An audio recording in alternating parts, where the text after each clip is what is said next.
Yes, the one. Everybody. Good afternoon. How is everybody doing? Oh my goodness me. Oh, do you know what? As early as what I think I am, I'm always late.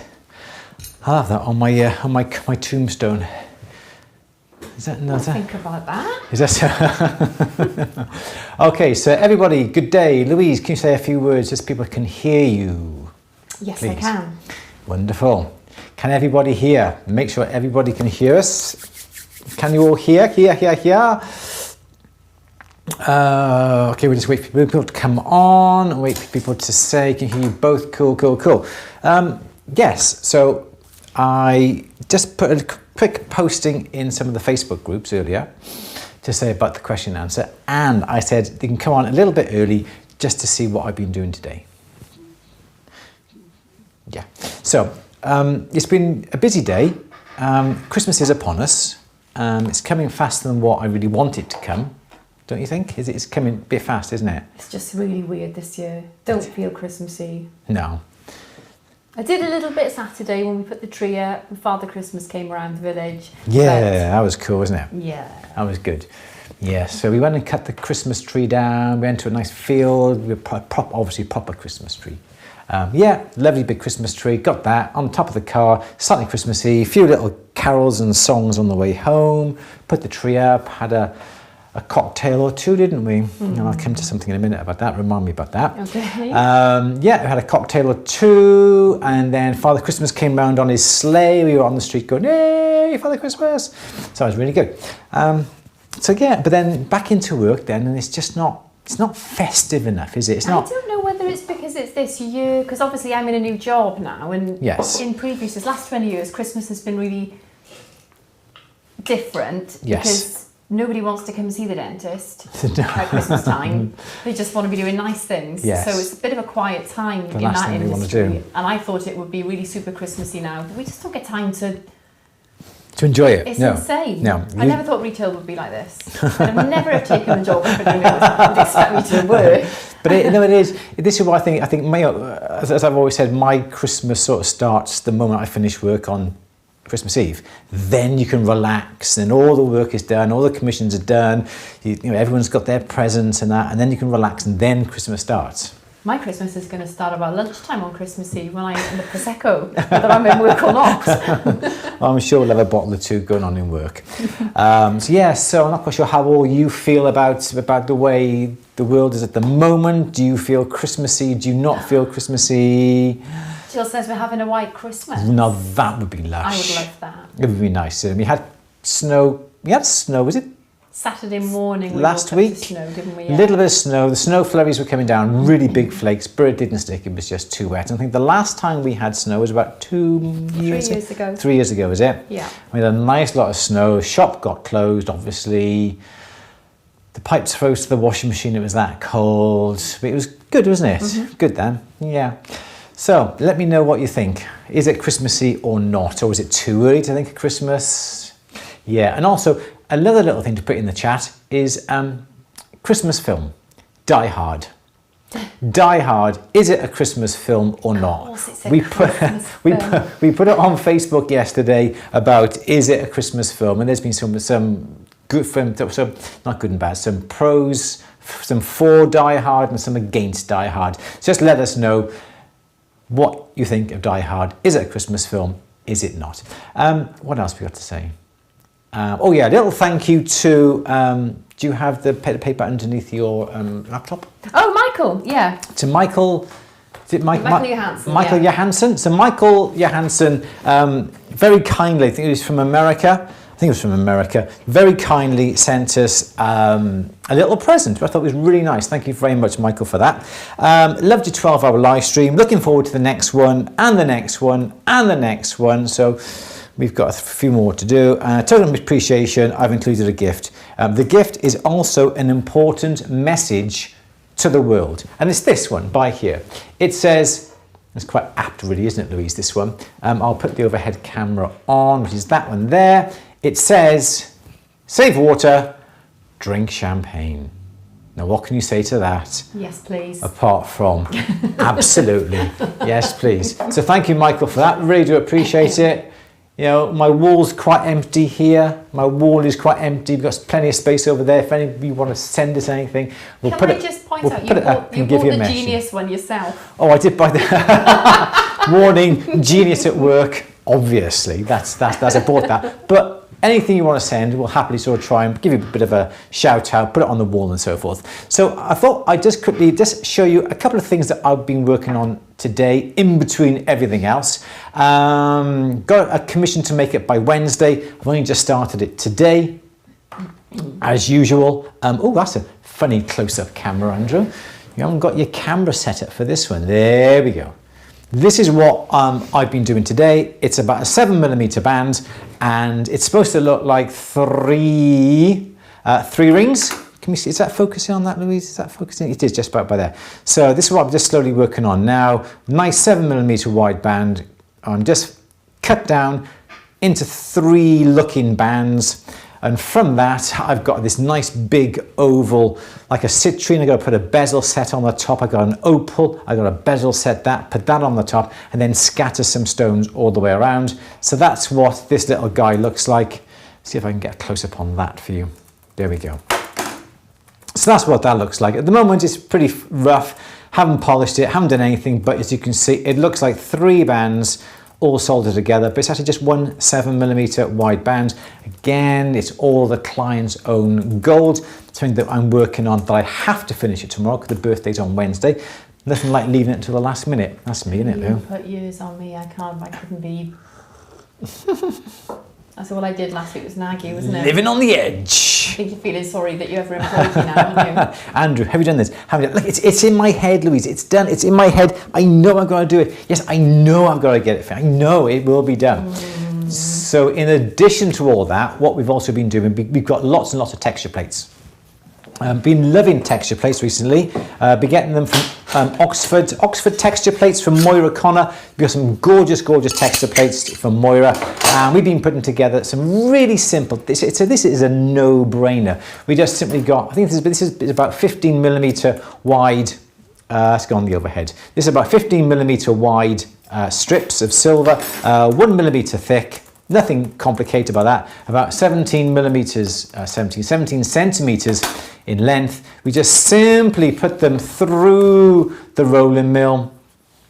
I'm going to round the ends on both ends. We then have to get them assayed, have to get them tested because they're about 22 grams each. And we are simply going to make them into torque bangles. We made about 7 or 8 of these about 2 weeks ago. We sold 3 or 4 of them now, so they're really going well. So I just got to produce a few more. I've ordered some more silver today. So I've been doing those today. And also an ongoing little project that I've been doing. Someone came in with this. Someone came in with wrong camera, there we go. Someone came in with a spanner. Then they said, can you make this out of silver and can you make it into a bangle? Not a problem. I said, what I'll do, I'll bend this spanner around into a torque shape. From that, I'll make a mold, I'll inject that with wax, and then we can make a silver bangle. And this one then, that you can have then, and your husband can wear this as well. Oh, thank you very much. And I want it engraved on the inside. No problem at all. Right, she said, I'm going to have to get you a proper spanner. So she got me this spanner. It's a snap-on spanner, okay? So I thought, no problem. Been going to the gym for a few years now, got a bit of muscle, and I thought I could bend it. Well, how wrong could I have been? It's designed to be unbendable, isn't it? Not a chance. Not a chance. I have put this in the shank bender when we pulled on it. Hasn't even dented it, hasn't marked it. It is still die straight. So there we go. That's my first problem. Then I thought I'll make a rubber mold of it. Second problem, don't have a mold frame big enough for this. What did I have to do then? I thought I'll make a room temperature vulcanizing mold. Realized that the frames weren't even big enough for this. So I had to adapt a frame. So I've made a room temperature vulcanized mold. This is a monster. Let me just get on the close-up camera here. So this is the room temperature vulcanized mold. This morning I cut it open. As you can see, and try and get on the overhead camera, see if we can get a bit closer on this. There we go. So I cut it open, and this is the void. This is the spanner that was inside, like that. I've taken the spanner out, and now I've been injecting it with wax. The wax goes in here. We've been using the wax injector, so hopefully then I could inject it with wax, and then I can cast it. Not a problem. It took me a few goes, but I finally done it. Here is my, wrong camera again. Here is my spanner. Here is my wax spanner. This end here I filled in, as you can see, and this now is going to be where obviously we're going to cast it. We're going to do it in some silver. It worked really, really well. Absolutely brilliant. I have to remove all the lettering from this one side here because the client wants her own engraving on it. And I thought, brilliant, I'll put it inside a flask. The problem that I've got, we can't centrifugally cast it, so we're going to vacuum cast it. This is the biggest flask that I've got, but the problem is, you can see, what is the problem? The flask is going to be too small now for the spanner. So I have to get Louise's hairdryer in tomorrow, and I have to try and bend this around now as a wax into the crête torque bangle shape, bend it around, warm it up so hopefully then the wax will stay that shape, and somehow put it onto the rubber base. So I'm hoping I could get it into perhaps like a horseshoe, something like that shape, and try and cast it. So you can't cast it in too hard. You see, I thought of doing that, but then there's a logo on the outside that has to stay there. As soon as you have a join in it, because it's going to be on the wrist and it may be flexed, it could snap. I thought of making up the central section here plain, casting the ends and doing the engraving in the correct style of writing and putting the ends on. I was going to do that. So this is a bit of an ongoing project. Every time I do something, I hit a barrier. So that is what I've been doing today. What can you say? So there we go. So that's what I've been doing. It's a bit of all sorts. And then that's in addition to sort of ordering stuff, ordering silver, and everything else. Let's just put that. Use a Pringles tin. Yeah, I totally agree. But what you got to realize is that you have to invest it. It has to go in a kiln to about 800-900 degrees centigrade to get all the wax out. Then that means the Pringles tube's going to burn and disintegrate.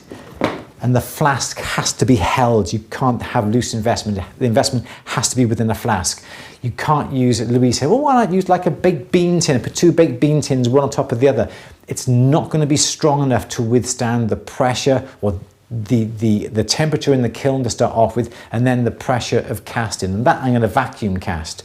So we need the holes in the side. Could you make your own rectangular frames for Delft clay? Well, I said that. I said it for big tin of beans, didn't I? Or big tin of... The problem you got with Delft clay is it has to go from one end to the other.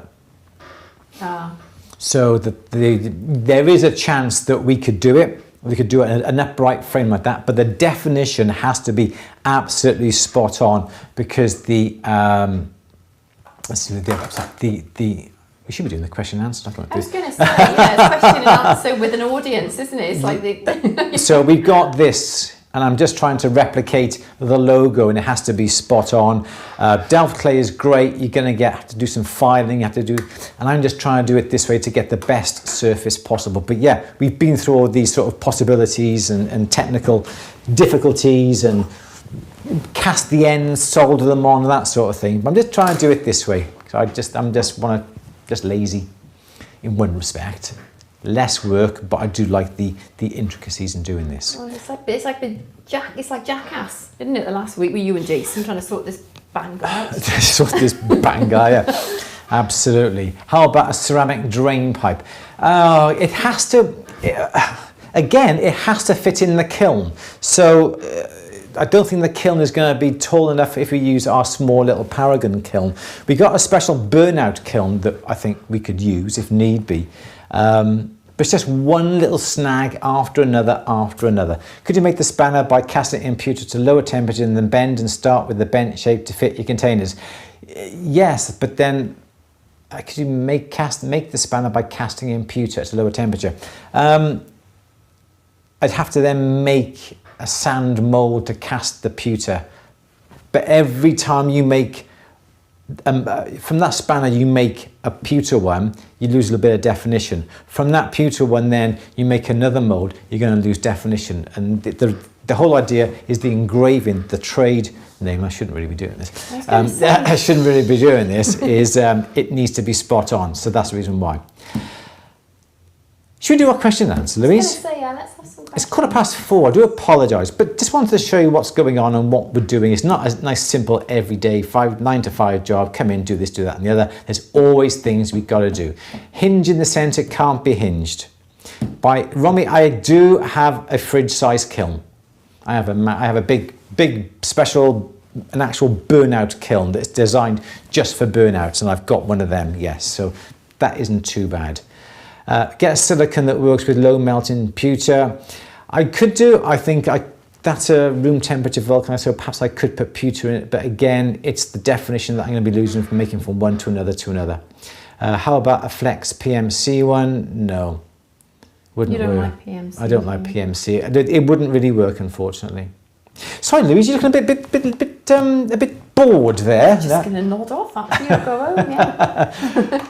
It's Monday, the 7th of December. Good afternoon. Welcome to today's question and answer. Please, may we have our first question, please? Yes. Okay. This is Julie, sorry. How do you make texture plates for Durston Agile 165 rolling mill? Can you use an inkjet printer with vinyl to etch the pattern onto steel plates? Yes, you can. You can use any type of resist. What you can do is get some nice crisp black and white drawings, clip art, do your own designs on whether it be Adobe Illustrator or Photoshop or Corel, whatever you use. And then, yes, you can put them on a laser jet printer or an inkjet. Laser jet, you can get some PNP, press and peel paper. You can put it onto press and peel paper, put that onto it, and yes, you can do it that way. Yes, you can then put it onto like a vinyl cutter, and you can do the vinyl as well, put the vinyl upon the steel plate. And I think that would be a better way of doing it because the vinyl acts as a better resist for the acid. Sometimes the PNP, press and peel paper is not, it's great for, but low relief, but to get a texture plate, it has to be quite deep. So yeah, I think the vinyl would be the best bet for you for that. And yeah, and just etch it in steel. I'm not quite sure what acid you'd have to have, but simple steel plates, they're pretty much the same sort of size. I got some shortish ones here. I've got some wide ones. Let's have a look. I got quite a few. Let's just find some of Moira's.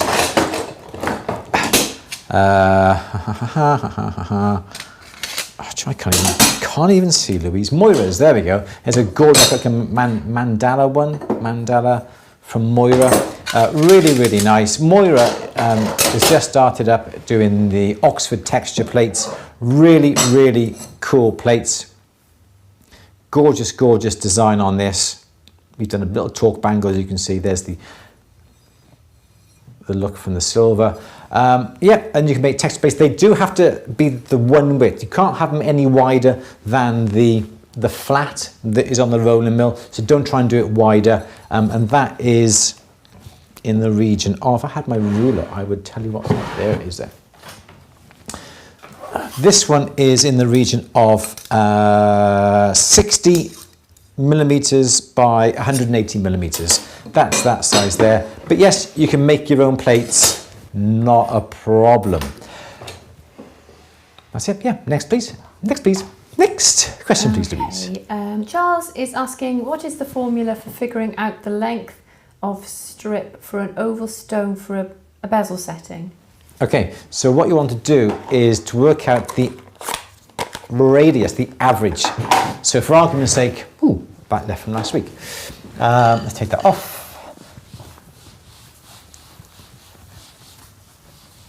So with a round, it's easy because you've got the diameter or you've got the radius, whatever you want to look, and that is normally pi r squared.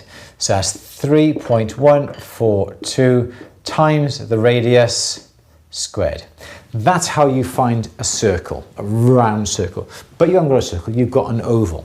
So it's an oval like this. So what you want to do, you want to find what that oval would be if it was round. So you add this dimension here, which is A, to this dimension here, which is B.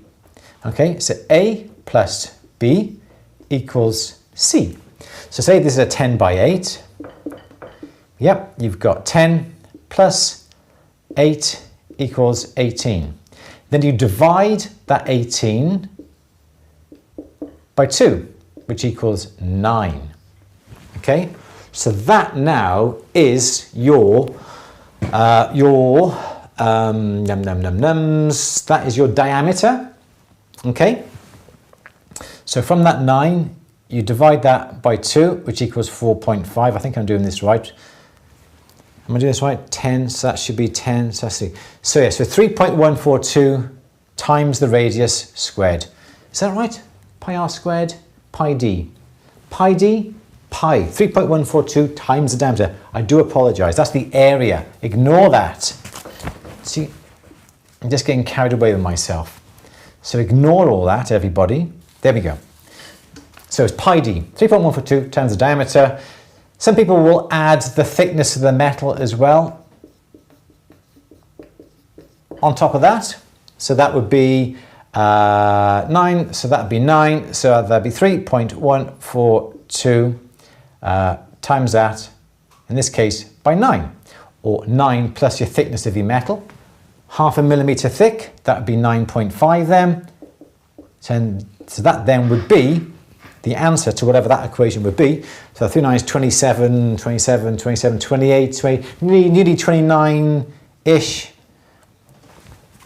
And that's how you work out the length that you need to go all the way around the outside of your oval.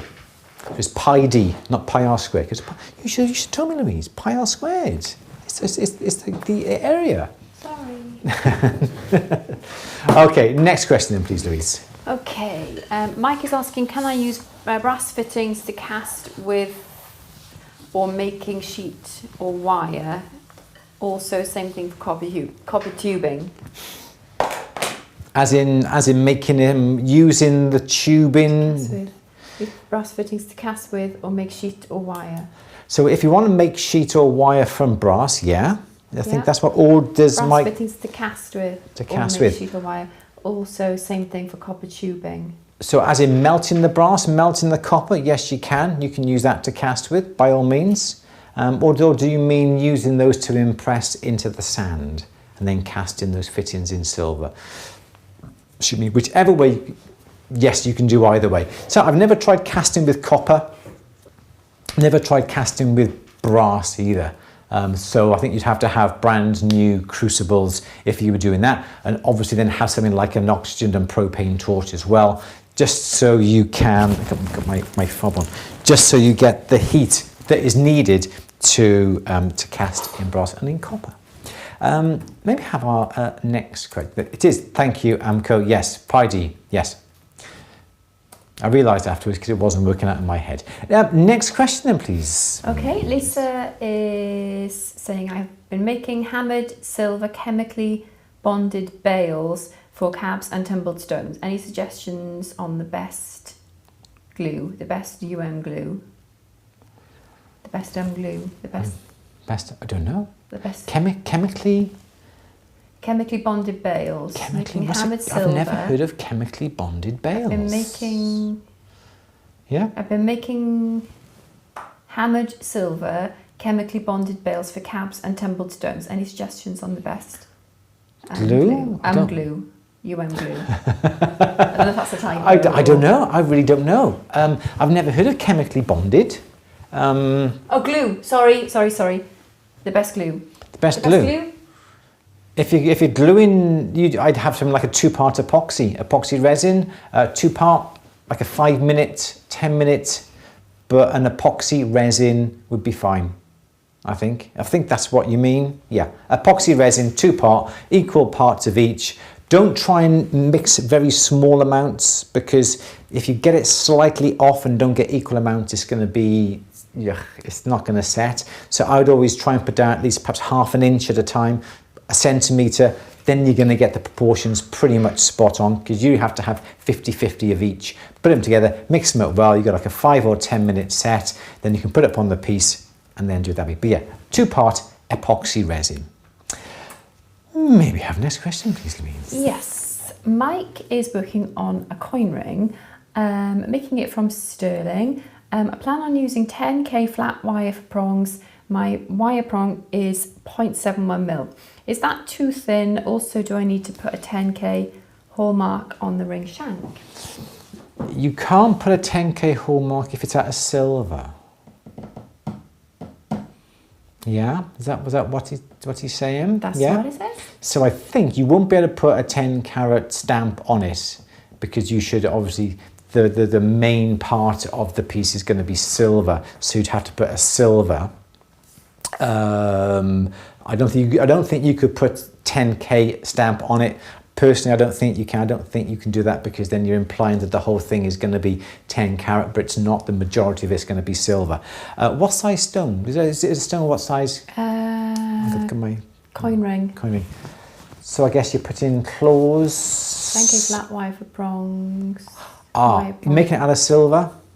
From sterling, yeah. Yeah, so yeah. I think 0.7 wire is going to be too thin for a claw, because I think they're going to be a little bit too bendy. I would perhaps go up to about 1 millimetre, then you can always file them down if need be. But I think 1 millimetre is going to be about much better, to be honest. 13 mil. 13 mil. Yeah, I think at 1 millimetre, I wouldn't go to 0.7. I think 0.7 is going to be too thin. I would do at least 1 millimetre, because you don't want the claws catching and bending back. If they do catch, you don't want them to bend back easily. So I think no, I think you'd have to put a sterling silver stamp on it, but I would do your claws a little bit thicker, to about at least 1 millimetre, definitely. See, Louise, you can tell it's Christmas. I got my alligator. Because you stabbed your thumb earlier, though, isn't it? It's true. It's not because you've been working hard. Oh my. Right, next question. But I didn't even notice I'd actually had it left on my thumb. Sorry, love. Okay. Damn. Right. How far did we get? Right. Jade is saying, if I wanted to make a crossover ring from sterling silver and rose gold and solder them together, what colour solder should I use? I'd use a sterling silver. You're not saying where you're soldering it to, but in that case, I would use a sterling, because it's going to be easier, I think, to see and to get off the gold. So yeah, a sterling silver solder, I think, would be much better for you, and it's going to be cheaper in the long run, because you don't have to then buy a whole piece of gold solder just for that one particular job. But I'm sure you've got lots and lots of silver solder. So silver solder, most definitely for that, yes. Flying through them, aren't we, today, Louise? Next one, please. Excellent. Beth is saying, somebody told me that crystals can be soldered together without any metal involved. True or not? That is no setting necessary, just the stones soldered together. Oh, I don't think so. Without any metal involved. I don't think you can solder stones. No type of stone. No, because what happens when you solder a metal, you don't be applying heat to some stones either, do you? No, the metal actually expands. The molecules expand. The solder melts and it flows in between the molecules without any metal involved. So that's how soldering works. Oh, yeah. But when you come to stones, as you say, don't necessarily like the heat, unless they are. No, I've never seen it. And if anybody on here has heard of that, please just let us know. But to be honest, I don't think that's possible, because Louise just said stones don't like the heat, do they? Diamonds, perhaps, but then you can't put diamonds together, join diamonds together at all. No. So I'd say no. Do you think? No, not that I can't think of any way of... No, so I don't think that is true. So I've no idea. But if anybody knows anything different, just pop it down in the chat. We'll certainly have a look. on Earth that would achieve that, is there? No, because they're obviously made during the formation of... So I'd say no, but again, if somebody... get a volcano to solder stones. Yeah, very good. All right, next question then, please, Louise. We're being asked, can we turn auto subtitle on? Can we? Can we? I don't know. Does that mean if everyone gets subtitles, or would you just get an option to turn them on or off? I think you can choose. You can choose to have... I don't think it's something we do. I think it's something that you do... Yeah, capture. What's it called? It's called CC. Okay, so it's not anything I can initiate. I don't think it is, no. Or is there anything on the top? Is there the little gear icon up on the top there? On settings. No. Stream settings have moved. Oh. Okay, we'll have a look into that for next week. Yeah. Florist. I know for definite though, if you're perhaps watching a replay, you can put it on... Closed caption. Yeah, Oh, CC, yeah, CC, closed captions. I don't want to fiddle about in case I... No, I'm not quite sure whether we can do it live because it's going out live, Bottom but right. we will... Mikey is top right.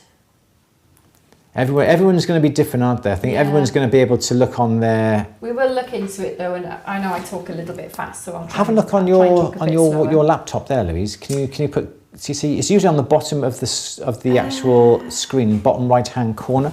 Let me have a look. Do you have it on yours here? Would it be? Yeah. Oh, there you are. Oh, that one. Yeah. I haven't got it. No. So perhaps you can't do it on live. So perhaps you can do it if it's like a video, perhaps. Yeah. Well, we'll look into it. Yeah. Oh yeah. Romy says it's done once the filming is finished. Oh, okay, that makes sense. So yes, you're going to have to watch the replay. Yeah. Thank you, Romy, for that. Okay, cool. Yeah, thank you guys. Okay, next question then, please, Louise. Okay. Author is asking how to polish resin. When I polish it, the resin became dull. I didn't pre-polish my ring. Okay, so what's it called? I've got a big bar of it, and I can't remember for the life of what it's called. It's like a bar of like this. It's like a bar of Tripoli. Comes in a bar. It's downstairs. It's downstairs in the polishing room. I think if you go onto any tool supplier's website and look for plastic, a plastic polish, you can certainly use that, and you can use your jeweler's mops as well. What I would advise you to do is not to use one that is already been used with jewellery and there's rouge on it, but get a brand new mop and just search for a plastic polish, and you should be able to do your resin with that. But it may come to me over the next half an hour, but I can't remember, but I've got it downstairs. Not a good answer really, but I do apologise for that, but that's the best I can do. Okay, maybe have a next question, please, Louise. Yes, Bridget is asking, how do you make thermolock stay on GRS shellac plate? Do you have to tuck it in around edges? Yes, you do. Your plate looks... Your plate looks like that, yeah? Obviously, you can melt your thermolock on the top of it like that, but what you've got to do, when it's molten, you've got to squidge it out and underneath, and squidge it so it comes underneath. You've got to almost squidge it over the edge so it comes underneath, like that. Yeah, that makes sense. And you got to squidge it so it goes underneath over there as well, and a bit like that as well. So yeah, you're exactly right. You just squash it down and then like that. What's that? Good noise. Like that noise, yeah. Like that, and this. So you have the plate that looks like that. Your thermolock's on the top, and it comes down and around like that, underneath like that. And it'll hold it in place. So yes, spot on. Answered your question. Next question then, please, Louise. Okay, Julia wants to make try making screw-on jewellery components. Would I need to work hardened sterling before using a tap and die to get a successful thread, or is sterling too soft? What could I use instead? Yeah, I would simply use sterling wire and sterling sheets. You would not necessarily have to harden it, because I think what you'd have to do then is once you've got your threaded bar, you then would solder that onto your piece of jewellery. Because I know when you buy threaded earring posts, you've got to solder them onto the item, the earrings and the backs of the earrings, that sort of thing. So if it was hardened, you've immediately annealed it when you've soldered it into place. So there's not much point you trying to harden a threaded post, because you're never really going to do it. But I do think that you've got, because you've got, and there's your threaded post there, and perhaps you've got your little ear wire, and sometimes there's like these areas here perhaps are threaded. But what I think is that the amount of metal that is in contact with the thread is going to be nice and strong, because you don't really need an awful lot of force when you're screwing on your scrolls onto the backs of your earrings, because otherwise your ears going to just go red and swell up. You just need that little bit of resistance. So you don't need to have anything different. Sterling silver, 9 carat, 14 carat, 18 carat would be fine. You should have no worries at all. And if it was hardened before you were tapping the die, using the tap and the die set, it'd be really, really hard. But I think you should be fine. No worries at all with that. Next question then, please, my dear. Okay, Natalia is saying, my partner has a watch and it looks like it must be steel that has a coat of gold, but the gold has worn off completely in some places and not as much in others. How would you go about polishing it? Do you mean polishing all the gold off it so it's back to the steel? Perhaps. Once the plating has come off straps and watch cases, it's going to be very hard for you to put a gold plating back on, because a lot of the plating systems that are available for jewelers is more of a soft plating, a soft gold plating, which means that it's not hard, it doesn't withstand an awful lot of wear, and it could effectively almost rub off. But when it's actually put on in the manufacturing process, it's usually a hard gold plating. The equipment is different to us jeweler guys as opposed to the manufacturing guys, and it's a hard gold plating. Yes, Louise? Yeah, we're not sure whether it all wants to polish off, just a sentimental piece, so maybe just giving it a little shine. Yeah, I would just simply just get a soft cloth, just a simple, perhaps get like a nice soft little jeweller's cloth, a little velvet cloth, or something with a little bit of rouge on it, just to gently go over. I don't think you'll rub off the rest of the gold plating, not simply with a cloth. If you had soft gold plating, I think you may actually rub it off, but with a hard gold plating, you should be okay, and that'll just bring it up. It may not be able to polish the steel up, because I think if you wanted to polish the steel up, you'd have to perhaps use polishing mops, and then they're a little bit more aggressive than a cloth. But even if you just went for something like a little, one camera, Andrew, let's get your cameras right. Even if you went for something like a little soft woolen mop that looks like this, I think that would be fine, going very, very gentle on the gold and perhaps a little bit more aggressively on the steel. And I think you should be able to polish it up quite nice with that. But don't forget, once it's polished, it may end up tarnishing again. There we go. Next question then, please, Louise. Okay. Mandy is asking, is there any way to get a table clamp stand for a Fordham SR at a reasonable price, or an alternative that'll work? To suspend her Fordham. Yeah. Table clamp stand, yeah. So something like this. Oh, there's this bench. Come on, muscles. Come on, muscles from Brussels, or muscles from mustard. Do you know what, it's going to be easy. You can help, Andrew. It's going to be easy to turn the camera, I think, isn't it? It's going to be easy to turn the camera and try and shift the bench. So this is this is a stand that is here. This is a simple clamp. It just clamps onto almost like a massive G clamp. Let's see if I can do that. There we go. Okay, so that's what that looks like. That is like a a G-cramp. Can you see that? Yeah. On the end of a pole. So this, I don't think this wasn't a Fordham one. I think, was it a Fordham one? I don't think it was a Fordham one. This is just one that I bought. It's got a little screw here, and this little part can go up and down. It's also got these little areas here that I think you're supposed to use to put your handpieces, but it's not that good. Yeah, if you don't want to spend a lot of money, don't go for a Fordham. That'd be my best bet, I think. But just the majority of the tool suppliers sell them. Just look out for it. A nice clamp on one like that would be fine. I got the Fordham one downstairs, which is pretty good. I know the Fordham ones, that's right, there's like a T-piece on the top of mine downstairs. We got 2 pendant motors, 2 flex shafts. Jason's got one and I've got the other. No, he hasn't. I've got both on mine. Just look out for a cheap one. Next question, please, Louise. Susan HP, Andrew.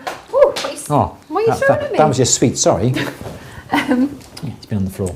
Okay, thanks. Do you find that steel tumbling pins damage flats surfaces? This was asked last week. Oh, they leave little dings on the surface of flat pieces. Yeah. This was asked last week. It was asked last week. Okay. Yeah.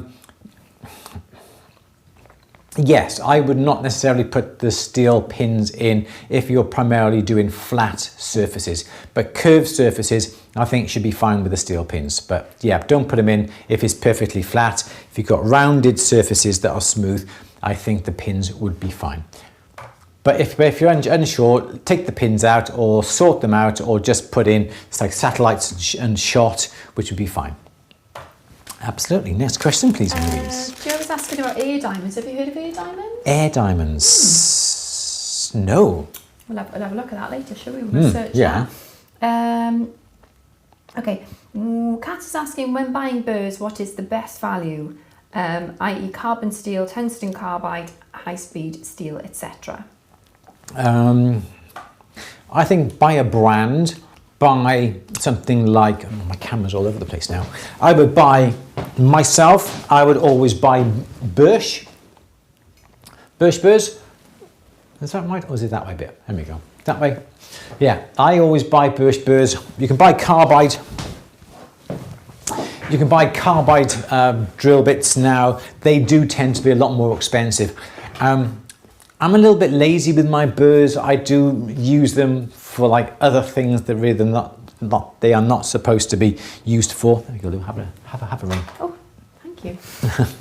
So I don't really look for high-speed steel or tungsten or whatever. I just go and buy a Birch burr, and if I want something special that's going to last me, then I would buy a carbide burr. That's all I can say. But I would always buy a brand.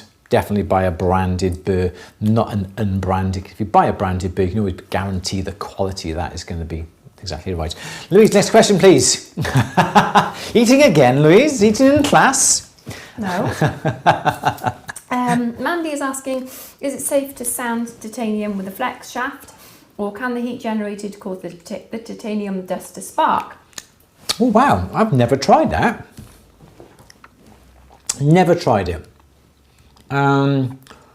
The heat involved, I wouldn't have thought it would cause the titanium to spark.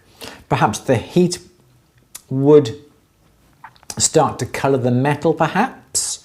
But I really don't know. That is a very good question. Can you polish titanium?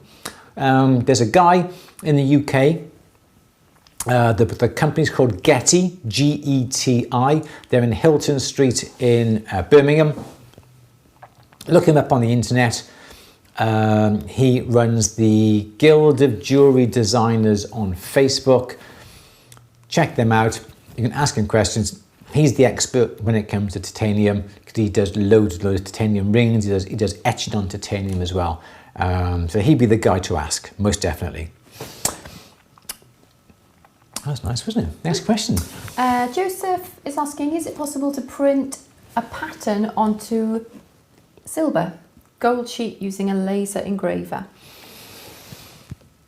Yes, it would be, because The nomination links that we got are usually laser engraved. Are they? Yes, but I don't want to run to the expense of a couple of £1,000 just for a few £100 worth of engraving.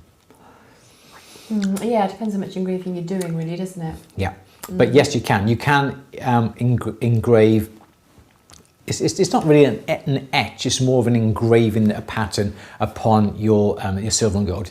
Yeah, certainly possible. And I know you can see things on like Indiegogo and some of the Kickstarters.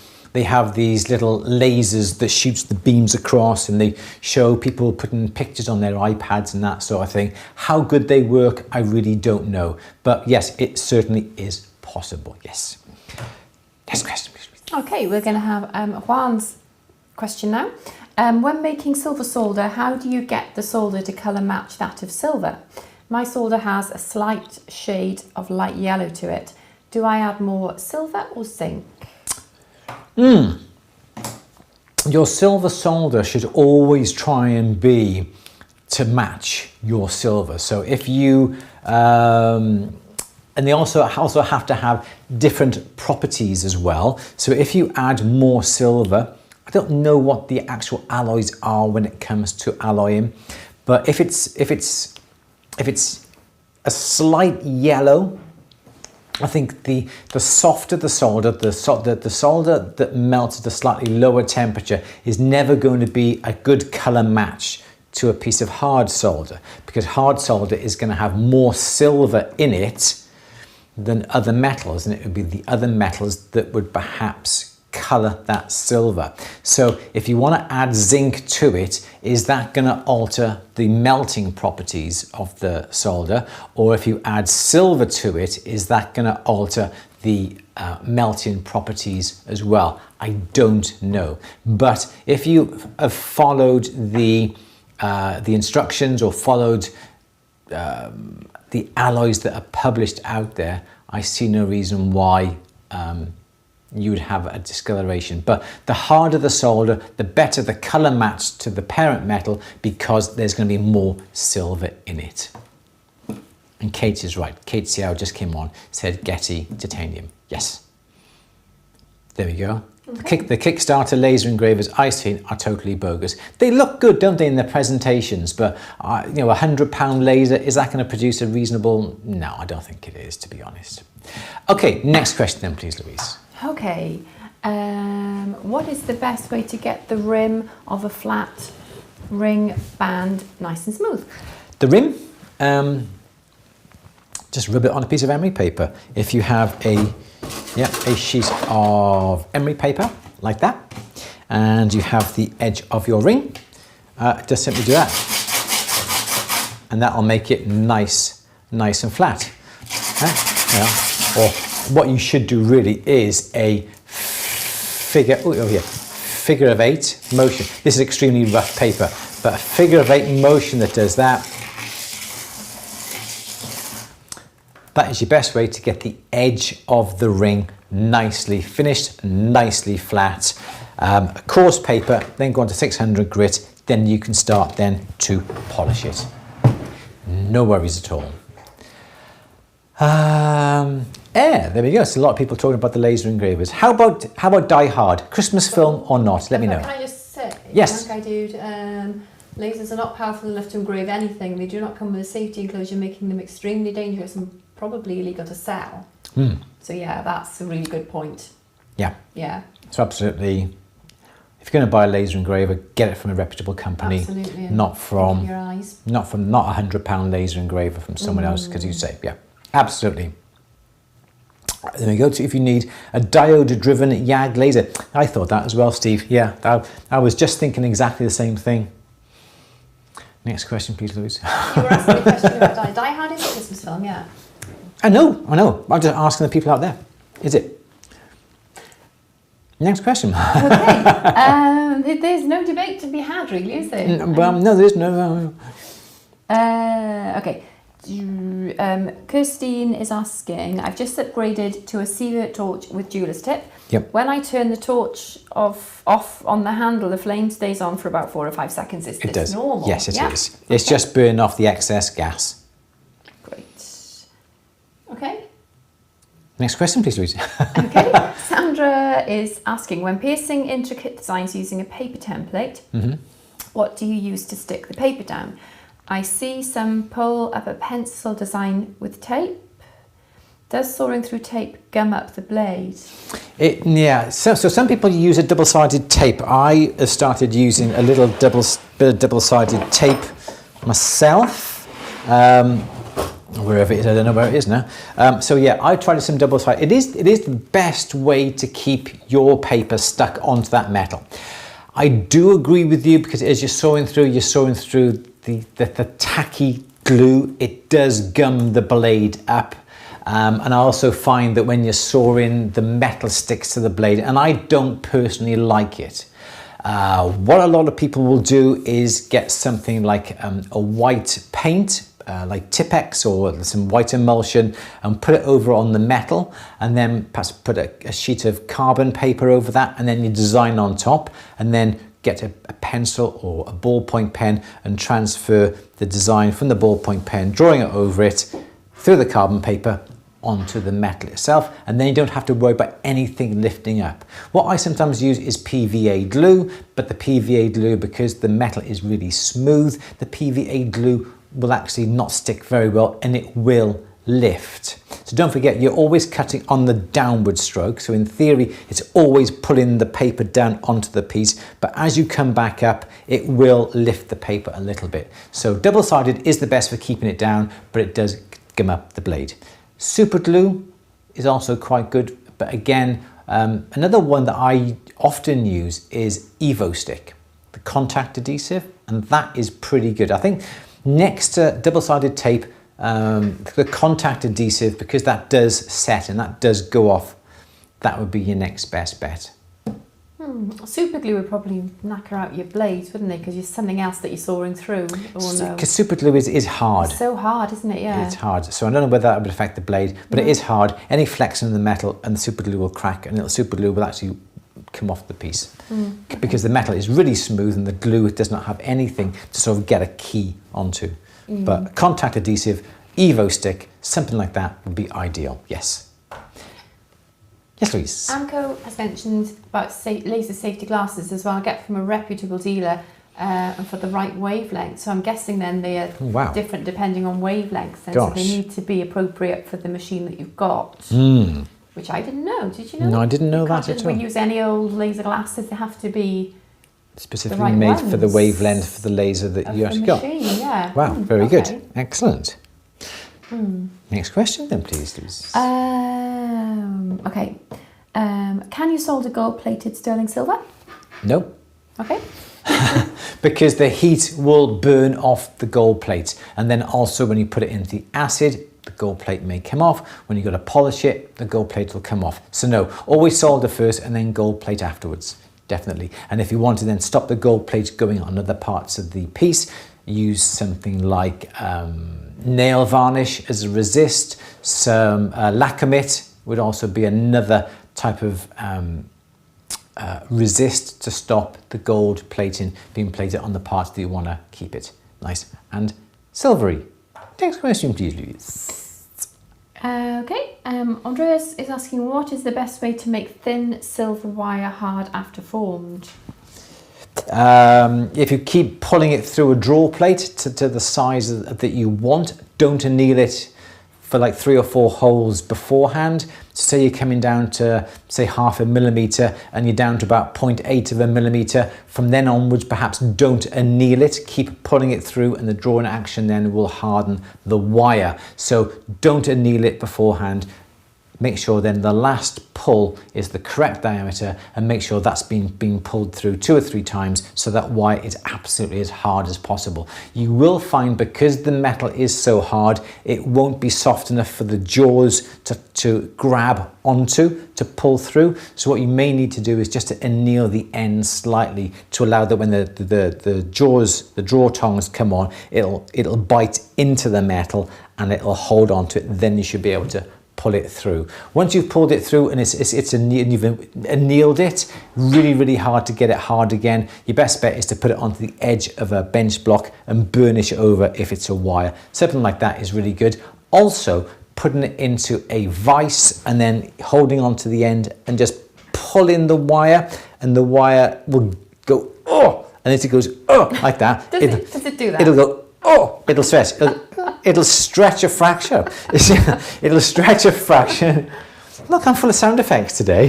Good, yeah, okay. You wait till tonight. I've never heard it make that noise before, but okay. The metal will go like that, and it'll give a little bit, and it'll harden up by the pulling action. Absolutely. Okay. Next question. Cass is asking, what is the best electric graver to start with for stone settings? Electric graver for stone settings. I've never used an electric graver for stone settings. I would always use hand gravers. You can buy, I haven't had that yet. I can't remember who it was. They were sending me I can't remember what it was called. Remember, it was going to fasten into the handpiece that would be the graver. Remember that? Mm-hmm. That was a while ago. That was a few weeks ago now. I know they were putting together a package for me, and they were in touch with me. Is it Lion Forge? Lion Forge. Yeah? Yeah. Yeah, haven't had that yet. But you can get something that goes on, attachment that goes on to the end of your flex shaft that is like a reciprocal, going back into like that, back and forth, and you can engrave with that, and you should be able to use that come stone setting. But apart from that, I haven't used anything else. I'm not quite sure what electrical would be. Electric graver, yeah. Yeah. Okay. Yeah, I know you can buy things like Dremel, things like that, but that's more of a rotary, if that's what you mean, and I wouldn't recommend them. Pneumatic Lindsay. So I've got GRS. I think there are two camps, aren't there? There's Lindsay gravers and there's GRS. They're pretty much, I do like the Lindsay graver handles. They seem to be really nice. Anyway, off topic. Next question then, please, Louise. Okay. Mike is setting 1 mil stones and the hole ended up too big. Okay. It's an eye. Lots of detail. How do I fix it? It's an eye? It's an eye, as in it's an eye. I was setting 1 mil stones and the hole ended up too big. Too big for the It's stone. an eye. Lots of detail. How do I fix? So the hole is too big for the stone? Is that what? Yeah. I guess so, yeah. Is that what you mean, Mike? Yeah, I would have thought so. I think it's this really awkward one, this, because what you don't want to do is to fill it with, some people will have, so there's your hole, and your stone will actually just drop straight the way through. So really you've got to try and thicken up these walls. Some people will come along and flood a little bit of solder in this area here. But the problem is the solder, it tends to be quite brittle, and then when you try then to burnish or raise any grains around it and you're actually cutting into the solder, it's not going to bend as silver would. So if the stone is going all the way through, you may be able to melt a bit of solder on the inside of the hole, so the stone just comes to that outer edge.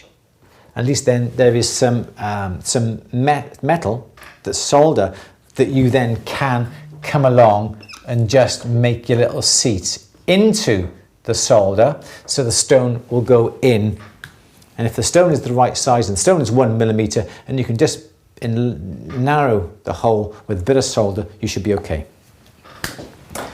I think that's what you mean. Some people, okay, Louise, how long is that? 10 minutes?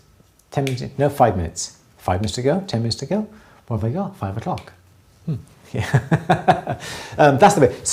What some people would do, when people would, I don't know what I just drew out. Some people would get a piece of wire and put a piece of wire and burnish it into place. But the problem is the burnishing would only appear on the top here. And by the time then you start to stick your gravers in this way, you're going to be lifting up what you've just put in, so that really wouldn't work. But I think what you want to do is perhaps also you can actually put a bit of tubing in the hole as well, or a piece of wire in the hole, so then the stone does have something to sit on, and that would be the best way of doing it. If the hole is wider than the stone itself, try and get a fraction bigger stone, perhaps a 1.1, 1.2 millimeter stone, so it just fits into the hole, and just go on to the rest of the stones then for the 1 millimeter a little bit further on. But that would be your best option, I think.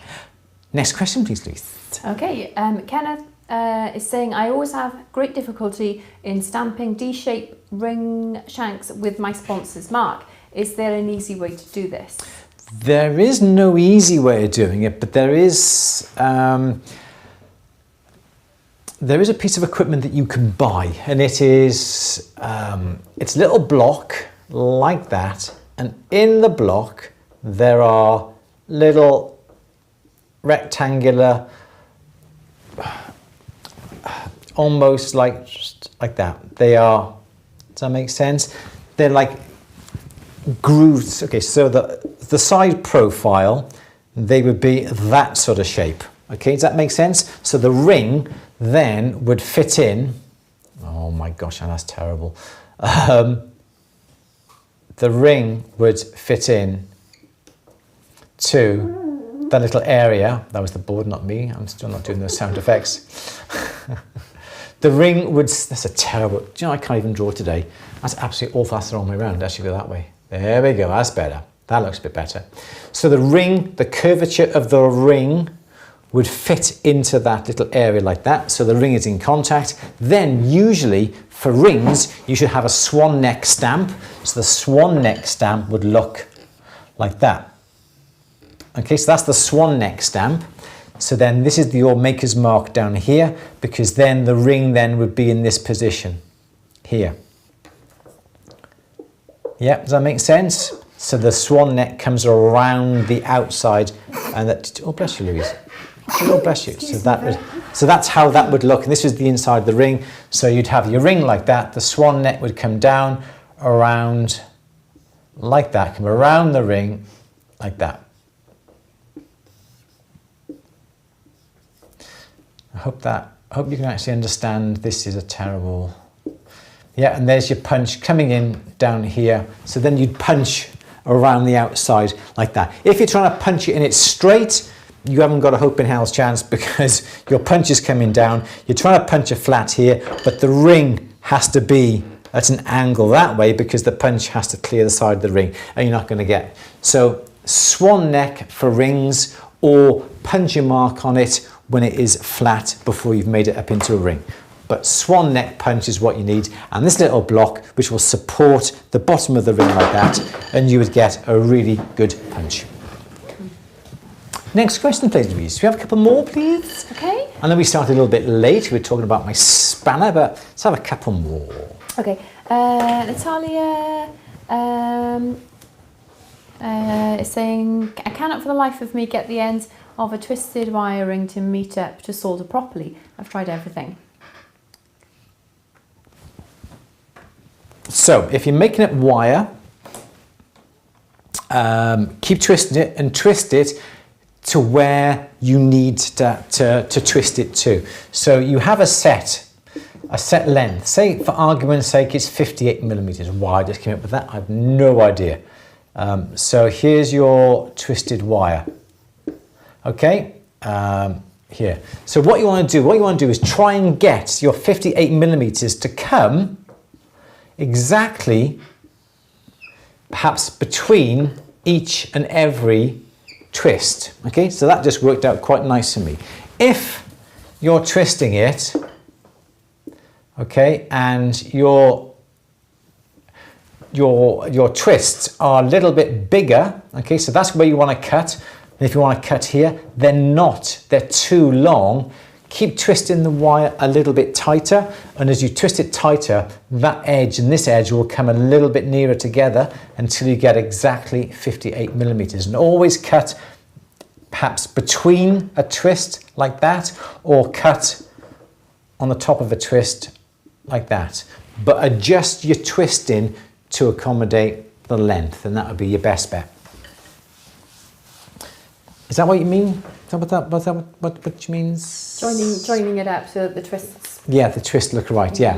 Yeah. Because otherwise, if you come along and you twist it and you've got the ends and they're like this and you solder it, that's no good. So you want the twists to come together exactly right like that. Next question, please. Oh, thank you so much, Lee's Silver Designs. Thank you so much indeed. Is that a good way of getting your question answered? 6-stroke O or 5-stroke O would be the best size for fine filigree and also for quite thin metal as well. But a nice way of getting my attention, that. Thank you, Lee's Silver Designs. 6-stroke O, I think you can get 8-stroke O as well. You can't put the tension on the blade as much as what you would do if you were using a 3-stroke O, because the blade is so thin and the blade will snap. So that would be the best bet, absolutely. Yes, do you have one last question, please, Louise? Okay, Troy is asking, if I sell something from my website or social media and in the UK, does the item need to go to the assay office? It's okay, so you have to contact the assay office if you want to have it hallmarked. Okay, I think it's 7.78 grams, 1 gram, that's in silver. This is 9 carat, or in fact, this is just gold. Platinum and palladium, 0.5 grams. So if your article weighs more than 7.78 grams in silver, has to be hallmarked by the assay office. If it weighs more than 1 gram in gold, it has to be hallmarked by the assay office. If it's platinum or palladium and it's more than half a gram in weight, it has to be assayed with the assay office, has to be hallmarked. If it's under those weights, you don't have to, and you're exempt, and you can still say it is silver, but obviously you need some sort of mark on it to satisfy the curiosity of the public, perhaps. So you could stamp that 925. But then if you're selling gold and it's 1 gram is pretty good. If it's under 1 gram, you don't have to have it hallmarked. So in this country, yes, if it's imported, if you've imported the metal, the jewellery from another country, even though that country does not necessarily have to have it hallmarked, but you're selling it in this country, then you have to have the items hallmarked. If somebody is buying it in this country and it's made in Germany, for instance, because they're in Germany and they're selling it in Germany and shipping it to the UK, it does not need to be hallmarked. And this is how a lot of the companies get away with things, like that Glamira company that we get an awful lot of rings from, because they're made abroad and they're shipped in, selling to the end user in this country. But if those rings were shipped into this country and then sold and distributed from this country, then they would need to be hallmarked. Annie Poulton, you've been asking about the thickness of metal for a halo. At least 1.2 millimeter thickness, I would have thought, depending on the thickness of the stones, because your diamonds are this shape, yeah? You have to have enough metal to cover from there to there, ideally, and a little bit more because the stones are actually set slightly deeper. So yeah, I would do at least a millimetre, if not 1.2, 1.5 millimetre. How's that, Louise? Fabulous. It's not Christmas in Susie. Hans Gruber fall off the tall office building. It is good. It's his look. He gets his gun like that. And you think, oh, he's going to shoot. But no, we get rid of the Rolex watch. We take the Rolex watch. You would be like, no, Louise, save the Rolex. Give me the Rolex. Steve. Thank you, Steve. Really do appreciate the money. Really do appreciate it. I said this money. I actually still haven't had the money yet from Google, from YouTube, for the cancer. We haven't forgotten about the raffles either, because we're going to add the proceeds from the raffle, like last time, to the we actually came into it. Right, okay, so that is the end of the question answer session for today. Right, so what I was just saying. So yeah, we came into the shop, into work last week. Right, this is what we're going to do today. We're going to get those little projects done that we did for the 12 hour. We're going to put them, we're going to do the competition. But did we do it? No, we just didn't get a chance. Really, really, really busy. They're still there. We must get them done. We've been in touch with Bill as well, haven't we? Yes. Who is very kindly donating the sea urchin pendant. So yeah, that's we need to get some pictures for that, don't we? Yeah. Yes. Oh, when is your last question answer before Christmas? That is a good question. I've no idea. It's going to be 2 weeks today, the Monday it? before Christmas, I do believe. Christmas is 2 weeks Friday. So I would have thought it's going to be, our last question answer would be Monday the 21st. Yeah, 2 weeks today, yeah. Yes, that is going to be a bit of a busy time, isn't it, that week? It's Christmas Day on the Friday. Oh, look, we got a day off. I'm allowed the day off. What? The whole day? The whole day, Louise, unless there's anybody who wants the last minute. All the earlier the day after. I'm not as bad as that. Natalia, thank you very much. Thank you very much for the money. Really do appreciate it. As I said, we haven't had the money through yet from YouTube regarding all the donations from the 12-hour that we did. But yeah, as soon as that hits the business bank account, that will definitely be going to the cancer research. £3,200, I think it was, wasn't it? So far, yeah. So far, but we still got the little giveaways to give away. That's about it, Louise, I think, isn't it? Anything else we need to say? No, I don't think so. I'm just looking at it. Mike, ask that next time, if you don't mind, and we'll certainly have a look. Okay, so thank you all very much for joining us this afternoon. Don't forget, any advice that is given within the chat that is not given by me, you take at your own risk. I know Louise has been popping that up. There have been some sort of others sort of answering a few questions. Take it at your own risk. We do not condone. No, not condone. That's not the right word. We can't authorise. We can't validate. Yeah, we can't validate what other people are putting in the chat. So if you do take advice from anybody else in the chat and it goes pear-shaped, it's not our responsibility. You take that upon yourself at your own risk. Everybody, thank you very much indeed, and thank you for Michael for the. Save water, drink champagne. We do like that. That's a very good one for our wall. We'll certainly be putting that upon the wall. Or we could actually put it in the summer house. We could. We could, couldn't we? Yeah. So any donations for wall art are greatly received, as you know, and we will give you a. You're shameless. We'll give you a plug. Give you a what? What do you mean? There's no harm, is there? We will give you a bit of a mention on the question answer. Thank you very much indeed. Really do appreciate it. Romy, yeah, we had a dry week. No, sorry. Some of us had a dry week last week. I worked all day Wednesday on my own with Jason. Okay, I needed a glass of Chianti at the end of that. Jason drives anybody to drink if you work with him. No, it wasn't Jason, in fairness. It was just so busy. It was a really, really busy day. We had our event week, so it was just super, super, super busy. What? No, they're very big. That's Louise's excuse, and she's sticking to that. You were very smug, though. I was very smug. She was drinking the Chianti right by the side of me, and I'm not having it. I'm having a dry week. Yeah, I went from Monday, Tuesday, Wednesday, Thursday, 4 days, and it felt good. Espresso martini. Happy for you, Ant. Thank you, Louise. Thank you.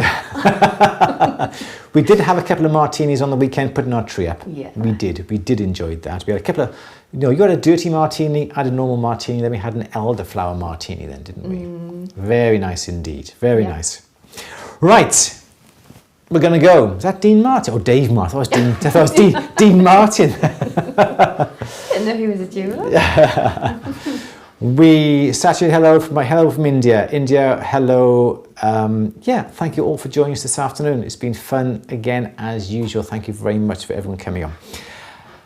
We have 2 more question and answers, and then we're going to take a break for Christmas. Louise, you're going to be pleased to know the Monday after Christmas, we won't be doing a question and answer. What? Unless you want to do it from the summer house, and I'm more than happy to do that. You know what I'm like, we'll do it from the summer house. We'll do it. I've got a bench in the summer house. Oh. We don't need a bench in the summer house. That idea. Do I need a bench? I'm just sat here just pressing a few buttons. We'll see what we're going to do over the Christmas period. We're going to be closed. We're closing the shop, aren't we? Mm-hmm. We're closed for a week between Christmas and New Year. So we'll see what we're going to do. But okay. Hibernate. Yes, sleep, I think. You just need a whiteboard. That's all. You're right, Natalia. That's all I need is a whiteboard, and I can take the whiteboard with me. You've got you one in the gym. I got I got one already. It's in the gym. Your sack truck. Yeah. Right. Thank you all for joining us this afternoon. Take care, everybody. It's been a another blast again. Hope I've answered your questions, and I'm sorry if I didn't get around to your questions. We just get so many, don't we? And I thought we were going to be doing this just for a couple of months over lockdown, but we seem to be getting a lot of people still, and really do appreciate it. It is fun. It's a bit of a break from work, isn't it? We have a bit of a chat, a bit of a laugh. We've got a nice, what's the word? Nice, everybody on the chat. What's that? Community. Nice community. Yeah. And I think that's it. So, you know, what do we call me? Not what do we call me? You call me you call me lots of things, Louise. You call me lots of things. Perhaps you can't actually mention live on air. But what am I? I'm the world's local jeweler. The world's local jeweler. Yeah. Yes, it's just like HSBC, the world's local bank. But Andrew Berry, the world's local jeweler. I like that. Okay, take care, everybody. We will see you. Don't forget, Die Hard is a Christmas film. It is fact. Take care, everybody. We will see you all next Monday, the 14th of December, for another question and answer at 4 p.m. here in the UK, on whatever time that would be. You ready, Louise? You just seem to be clicking. You ready? You ready for it, Louise? You ready? Do you have the slide in place? You're clicking. Where are you clicking now, Louise? Here. Are you ready? No, you got to bring the slide up for the end. There's no slide to bring up. There is. You do this every week. Look, what slide? Just setting up 12-hour live stream. Oh, we don't have one, do we? No. What's all the others on the screen? No. Discount, okay. Auto Fry, Durston discount code, which doesn't exist anymore. In fact, all the Auto Fry and Guess Wine vouchers still work. They work until the end of the year. Do Auto Fry and they know about it? Yes, they do. Bring them on the screen, Louise. Have I still got my? Hang on. Oh, and don't forget. Gemlight box. I know the Gemlight box we did the brand new Gemlight box Eclipse. We put that up on At The Bench. Don't forget, if you want to get $20 off shipping from Pickup Media to do with the Gemlight box or the Gemlight box macro or the Gemlight Eclipse and so forth, use the coupon code atthebench20 and you'll get $20 off shipping. atthebench20. That's a new one for you. And don't forget all the other coupon codes that we've been putting up for things like Guess Wine and Auto Fry are still working until the end of the year. Okay, that's it. Take care. We'll see you next Monday, 4 p.m. Ready, Louise? Take care. See you. Bye.